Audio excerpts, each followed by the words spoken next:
Good afternoon, and welcome to the Great Minds webinar entitled Universal Design for Learning and Multilingual Learner Supports in Eureka Math². My name is Matt Bakey, and I'm the Senior Product Marketing Manager for Mathematics, and I'll also be serving as your technology host for today.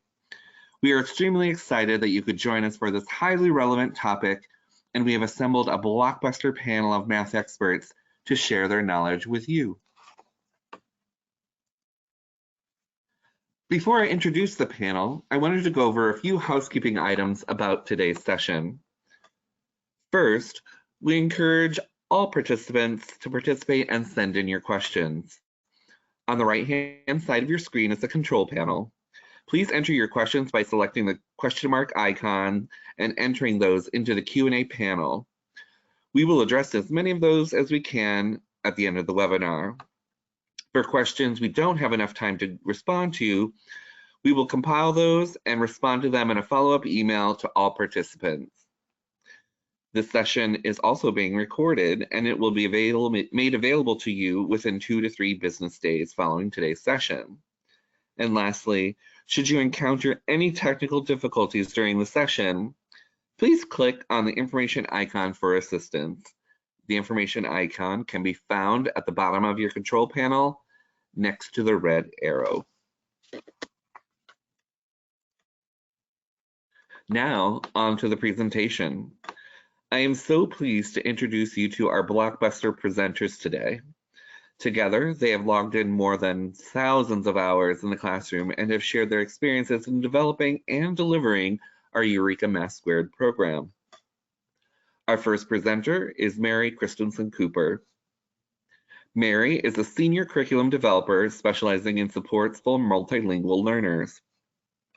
Prior to joining Great Minds, Mary spent 12 years in education as a middle school math teacher, math instructional coach, and math curriculum specialist. Our second speaker is Maureen Jones. Maureen is a senior curriculum developer specializing in universal design for learning.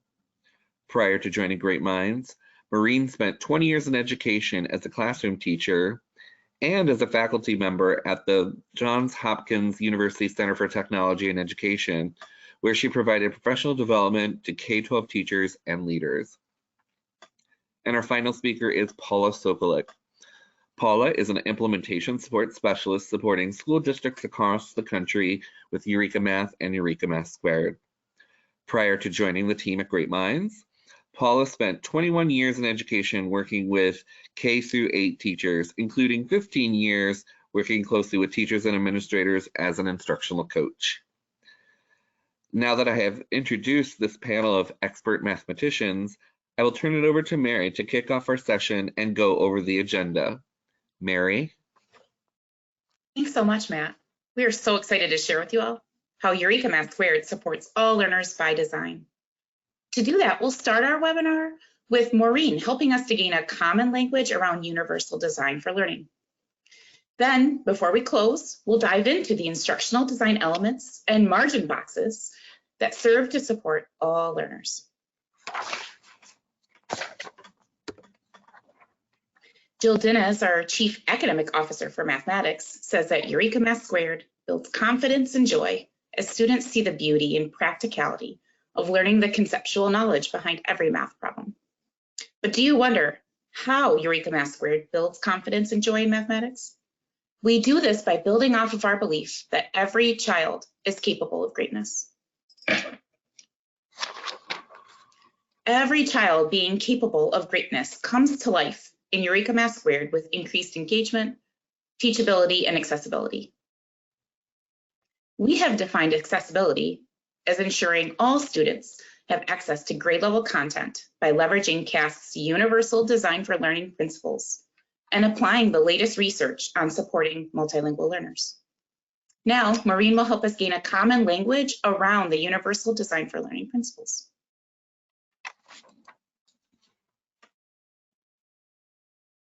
Thanks, Mary. Before diving in, we want to learn about your background knowledge of UDL. How familiar are you with universal design for learning? Type 3, if you consider yourself very familiar, you might say, I could explain UDL to a colleague.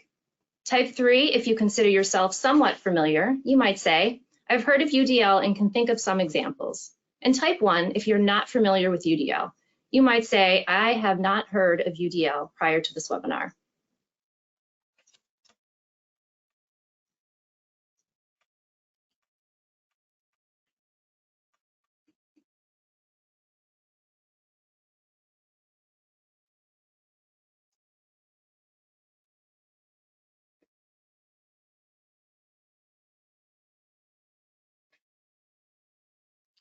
There's likely a lot of variety in our background with UDL.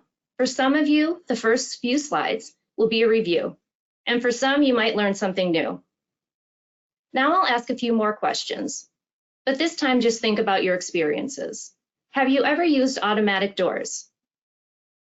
The person in this image is clearly benefiting from the door automatically opening as she approaches. This design feature is necessary for some people, like people who use a wheelchair, but is also helpful for people who have their hands full, like the woman in the photo. Have you ever used a curb cut? This image shows a person in a wheelchair preparing to cross the street, demonstrating how the slope design of the sidewalk ensures a smooth transition to the street. Contrast that with this next image. Here we see a sidewalk with no curb cut, clearly a barrier for the person pushing the stroller. The curb cut is another example of a design feature that is necessary for some, but is also convenient to others, like cyclists, skateboarders, and people pushing strollers. Have you ever used closed captioning? Closed captions are a text alternative for the audio portion of a video program. Captioning makes audio-visual material accessible for people who are deaf or hard of hearing. Many people benefit from the use of closed captions. They can be helpful when you're in a noisy public place, like in the airport or at the gym.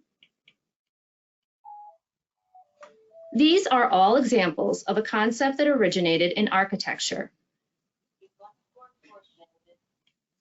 Universal design. The goal of universal design is to create physical environments and tools that remove barriers to access by designing for the widest range of users. The result can be described as necessary for some and good for all. Thinking about these everyday examples of universal design can help us understand the intent of universal design for learning, a concept inspired by this movement in architecture. Universal design, or UDL, is a framework created by the organization CAST to inform the design of environments that supports all learners. The framework is based on what we know about the learning brain, and with the ultimate goal of developing expert learners.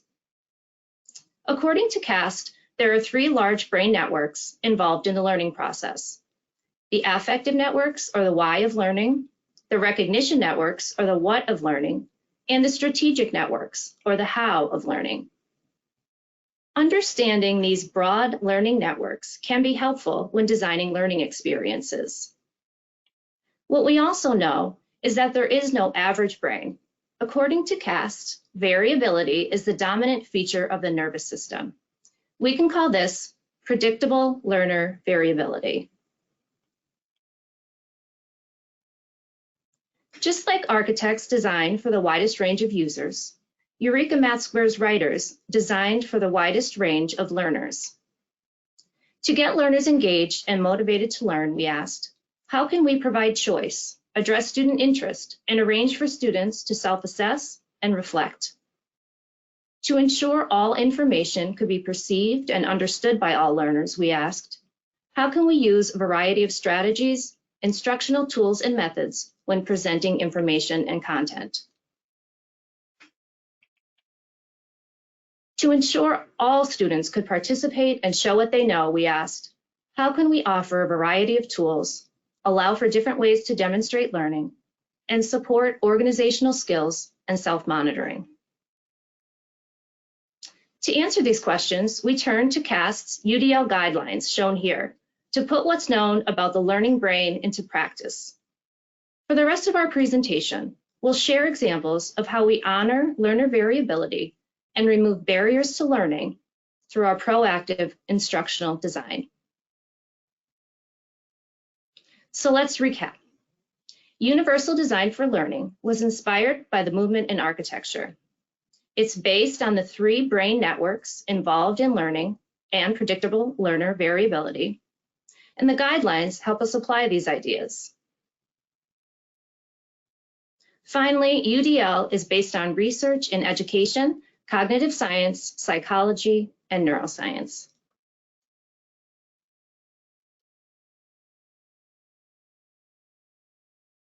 Thank you, Maureen. Now that we have a common language around UDL, let's dive into how Eureka Math² supports learner variability by design by outlining 6 instructional design elements of Eureka Math². First, let's take a look at the lesson structure of Eureka Math².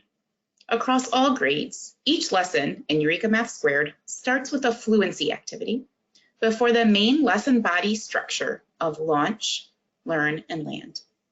Lessons conclude with an exit ticket in grades 1 and above and a problem set. Within this lesson structure are features designed to increase engagement, teachability, and accessibility, such as, but not limited to, art connections, references to math history and math pasts, wordless context building videos, digital interactives and digital lessons, notice and wonder questions, counting collections, and instructional routines. These features work together with the lesson structure of Launch, Learn, Land to support all learners by design. The first instructional design element we'll highlight is how Eureka Math² activates prior knowledge. These 5 features seen on your screen are found in Eureka Math² to activate prior knowledge. The launch lesson structure, art connections, digital interactives, videos, and the fluency lesson structure. Let's take a closer look at how the videos in Eureka Math² activate prior knowledge. Now, when we're referencing activating prior knowledge, we're specifically referencing not only math content knowledge and math terminology, but also real-world experiences. Let's watch an example of a wordless context building video about a handstand race from the first module of grade 7.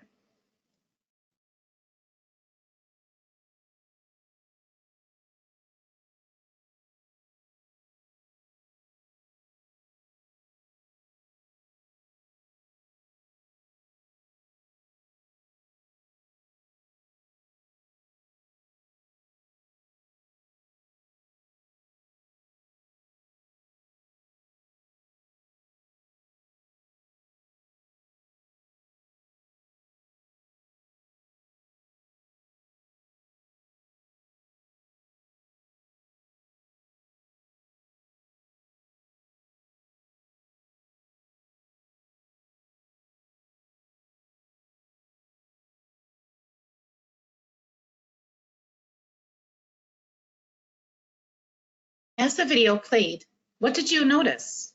And what did you wonder? I noticed that not only did this video activate my background knowledge about my own experiences or attempted experiences with handstands, it also built context for me around walking well in a handstand, which is not something I've personally experienced. This video also made me wonder a lot of things mathematically, such as if she is walking at a constant pace. Another feature of Eureka Math² that serves to activate prior knowledge is our extensive and systematic fluency program. This grade 7 fluency from the lesson just after the handstand race video asks students to write equations from tables, which activates prior math content knowledge and terminology from grade 6. The purpose of this fluency is to prepare students for identifying the constant of proportionality, which was a part of the math content and my own wonderings from the handstand race video. Thank you, Mary, for sharing about activating prior knowledge. Another instructional design element is providing multiple entry points into mathematics. There are many ways and opportunities that Eureka Math² offers for all students to engage and participate with the math lessons. Some of those ways are, as Mary mentioned, the notice and wonder questions. We have card sorts, videos, art connections, math paths, counting collections, and digital interactives. Today, I'm going to highlight counting collections and digital interactives. Here you will see an example from grade level 1, module 5. With this lesson, students work with a partner to analyze the way a counting collection is organized, and they describe it in terms of tens and ones. Then the class discusses student work and considers how groups of 10 and extra ones combine to make a total. As students continue to work with larger collections, the teacher facilitates a discussion around how to make counting larger collections more efficient. Counting collections are considered cognitively guided instruction. Currently, I'm working with an early access implementer of Eureka Math², and one piece of feedback they have given me is around the digital interactives. They mentioned that their students love being able to interact with the math on devices and sharing their thinking with the entire class. So in this lesson, which is a digital lesson, students experiment and predict the rates at which they can sort coins by hand. Students choose their strategy to complete a table of values related to the performance of coin sorting machines. Then students explore methods to compare rates at which the machine sorts coins. And they discuss how they know whether a coin sorting machine is functioning or malfunctioning by determining whether the values in a table have a constant rate. So as a teacher, I would play the coin sorting machine video and then facilitate a class discussion around, well, what did you notice? Students might notice a jar of coins was being poured into a coin sorting machine, and then the machine sorted the coins by type. As a teacher, I might ask, well, what do you wonder? Students might wonder, well, just how fast does the machine sort those coins? You know, how many coins were in the jar? Or they might wonder how the machine can tell what type of coin is being sorted. So after that questioning, then I would have students sort 5 coins by using the digital interactive. As the activity continues, it leads to a discussion and discourse on rate and ratio relationships and finding the unit rate. Go ahead and take a few moments to jot down some things you want to remember or questions you might have pertaining to every student having an entry access point to the mathematics.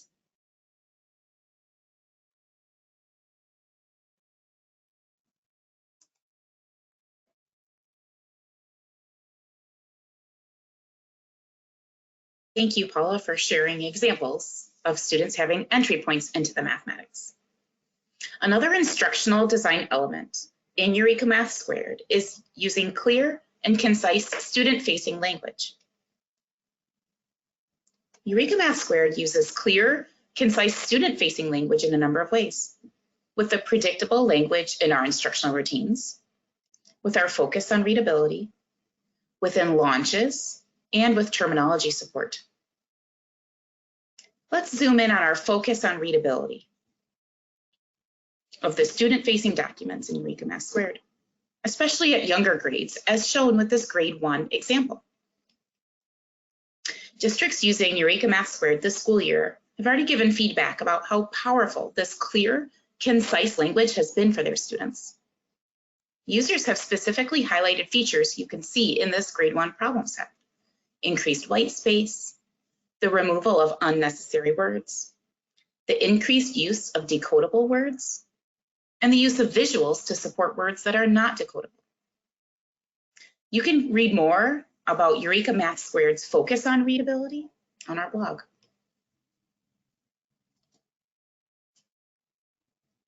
So in addition to a keen focus on readability in the younger grades, all grades of Eureka Math² consider using clear and concise student-facing language. Let's look at this example of how a launch from a grade 8 lesson dovetails into really clear language support and terminology.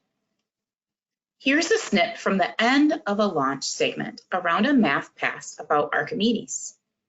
Without reading the segment, I'll highlight how the end of the launch that starts with "in this lesson" frames the learning for the day around scientific notation, which was the content that was introduced in the math pass. Jumping ahead to later in the lesson, below is a snip of a learn segment showing the clear and concise language and terminology support. Here, the term scientific notation is defined using clear but still mathematically precise language.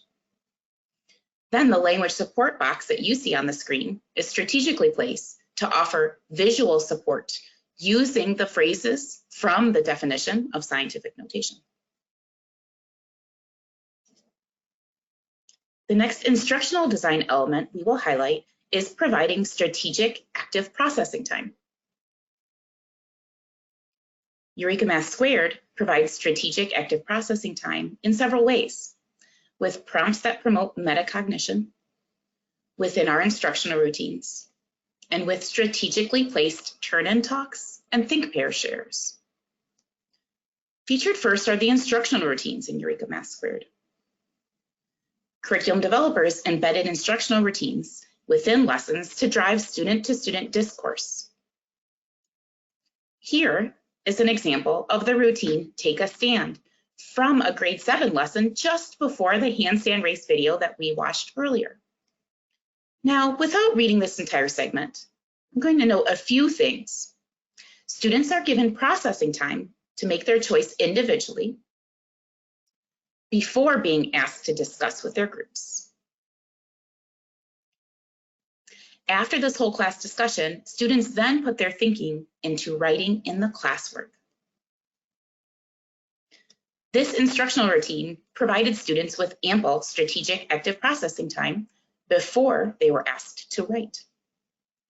Many of the instructional routines in Eureka Math² are the Stanford Math Language routines, which embody the language design principles that support all learners, but specifically multilingual learners, with the English needed to access the math content. Because of this, these routines are an essential element of language support and of strategic active processing time in Eureka Math². In addition to the instructional routines, Eureka Math² uses strategically placed partner processing time within whole class discussions. This segment is from a grade 7 lesson in the same topic as the handstand race video. Without reading this entire segment, I'll highlight how, in addition to providing wait time during whole class discussions, the lesson facilitation encourages teachers to have students think, then pair, and then share with a partner before writing the definition in their own words. This strategically placed think, pair, share has two purposes. The first purpose is to provide that strategic active processing time for students to orally rehearse their definitions before being asked to write them. And the second purpose is to allow multilingual learners time to clarify any part of the definition in their home language before being asked to write it. This strategic active processing time, found in every lesson of every grade of Eureka Math² gives multilingual learners thinking space for the internal translations needed in those first stages of language acquisition. This active processing time also serves to reduce the cognitive load for all students and to lower the affective filter for multilingual learners.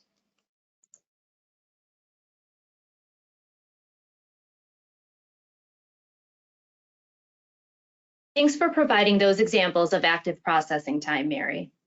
The next design feature we'll highlight is illustrating with multiple modes and formats. We do this using multimodal instruction. Information is presented in multiple different ways to all learners. Counting collections, digital interactives, graphic organizers, varied math models, videos, and presentation mode slides are all examples of multiple modes and formats. Let's focus in on how we provide varied math models in grade 1. In topic B, students count on from a visible part. Dots on a pair of dice support counting on from a known part. Then they advance to counting on from a part embedded within a total. Given a collection of apples, they represent two parts and the total using number bonds and number sentences. By topic D, students advance to make the same total in varied ways. They recognize that the expressions on both sides of the equal sign have the same total. Unifix cubes support understanding as students decompose addends to make equivalent, often easier problems. Another way we present information is through wordless context videos. You watched a live action video earlier. Videos help students connect math to their lives without language becoming a barrier. Let's take a look at another type of video, a character animation from grade 1.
As students watch Hope's Rocks, they make sense of an add to with result unknown situation.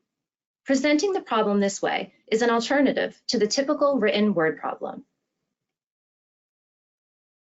Another feature is the set of slides that accompany each lesson, combining visuals and words. This slide is from the same grade 1 lesson, where students discuss the usefulness of solution strategies. The visual shows how one student solved a problem using the counting on strategy. While displaying the visual, the teacher reads the word problem. Students then turn and talk, discussing why counting on was a helpful choice. Our pilot users are giving great feedback about the usefulness of these videos.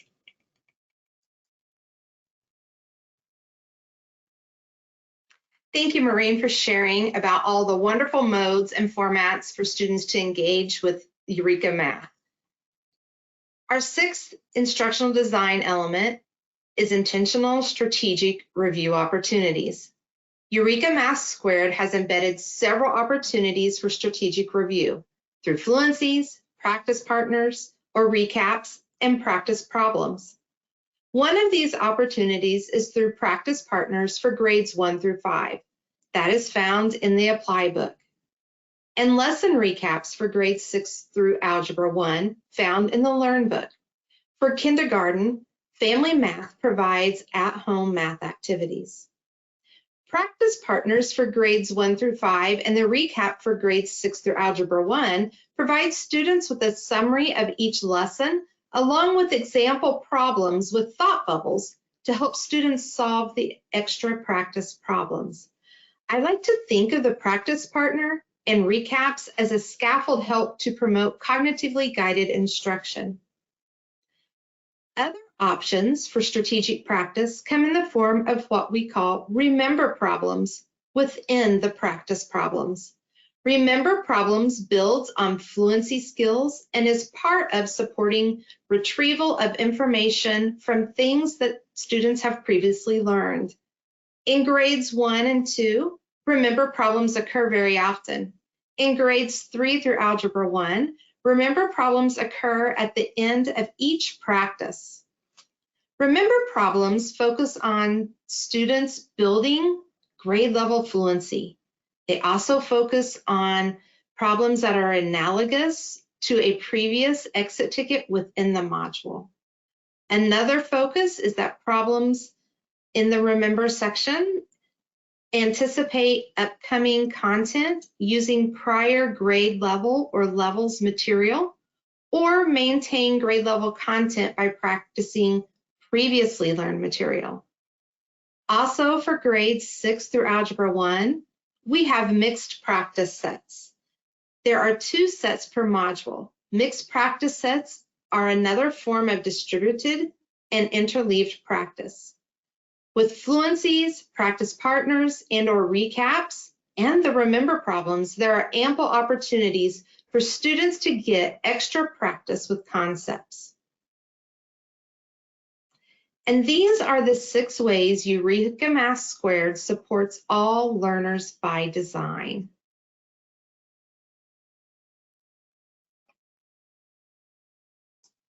We begin our presentation by activating your prior knowledge about UDL. As each of the 6 design features were described, we hoped you noticed alignments to the UDL framework. To provide multiple means of engagement, we use videos, digital interactives, counting collections, instructional routines, and turn and talks, all to help students get interested and motivated to learn. To provide multiple means of representation, we focused on readability and terminology. We used different math models, slides, pairing visuals with words, and as mentioned already, instructional routines, videos, and digital interactives, all to support meaning and comprehension. To provide multiple means of action and expression, we included fluency, lesson recaps and remember problems, and many ways for students to show what they know. And finally, well-placed prompts that support metacognition.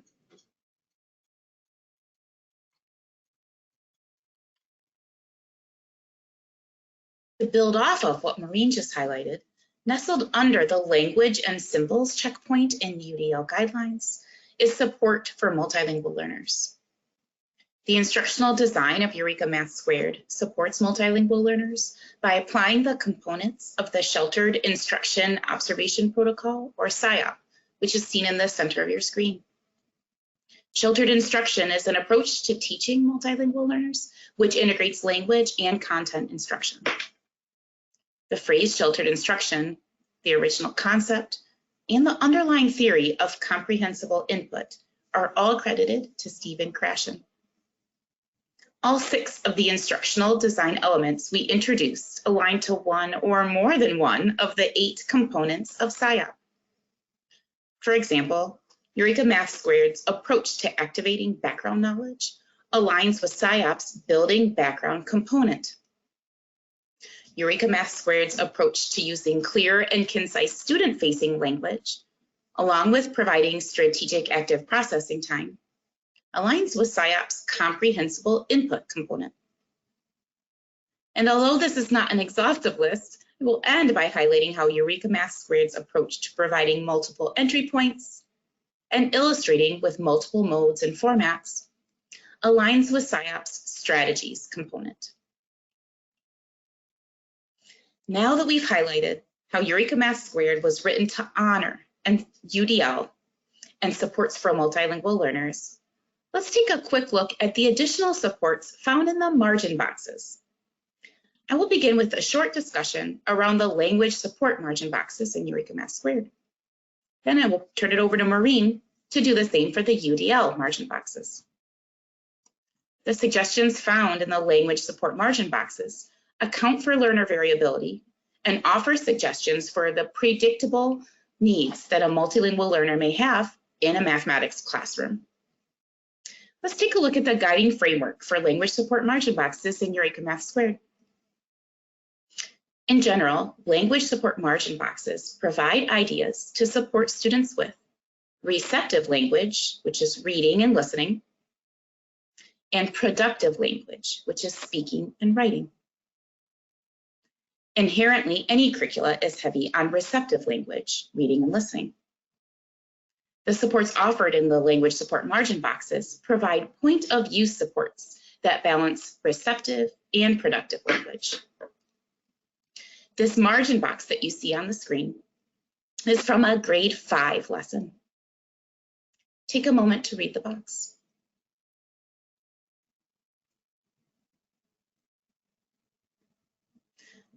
In your head, what aspects of language are being supported in this box? Reading, listening, speaking, and/or writing. Well, reading is supported since students are first reading the word problem. But reading is also supported through the use of the visuals to support the context for each of the word problems, which provides an alternative mode for students to make sense of the written word. In turn, speaking support is provided through the use of the visuals with the class discussion happening in the lesson. Let's take a look at another example. Take a moment to read this example from an Algebra 1 lesson.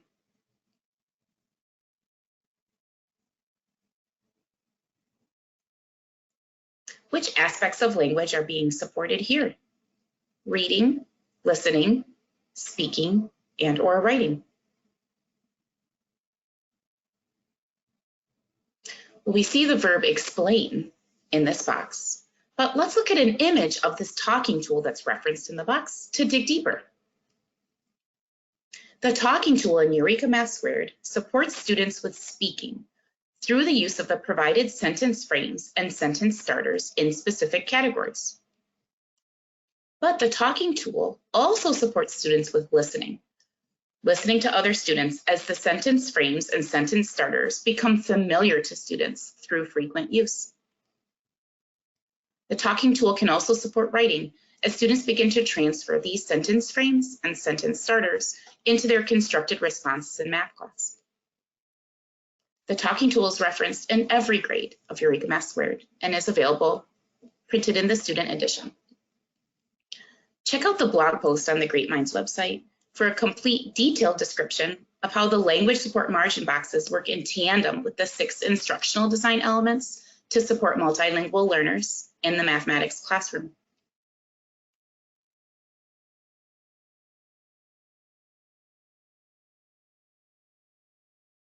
Thanks, Mary. Now let's take a look at some of the UDL notes. In this engagement note from a grade 2 lesson, teachers are given ideas for feedback to provide students as they try out a classmate's strategy.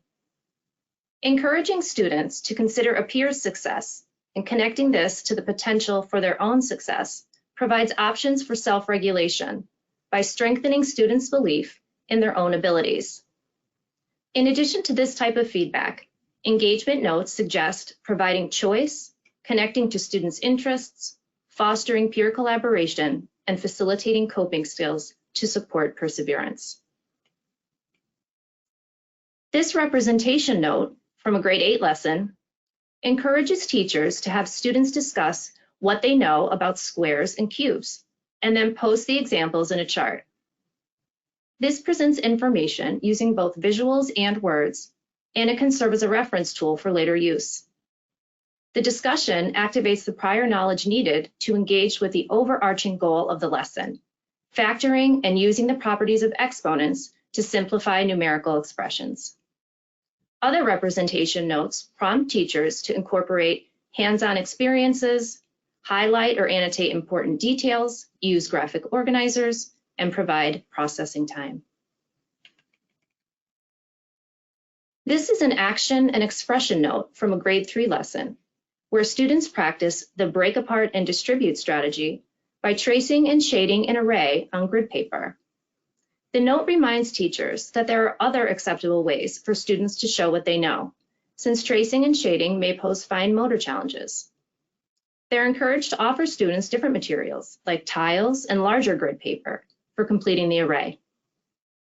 Other action and expression notes prompt teachers to provide exemplars, worked examples, and templates, and encourage opportunities for thinking aloud, as well as peer feedback.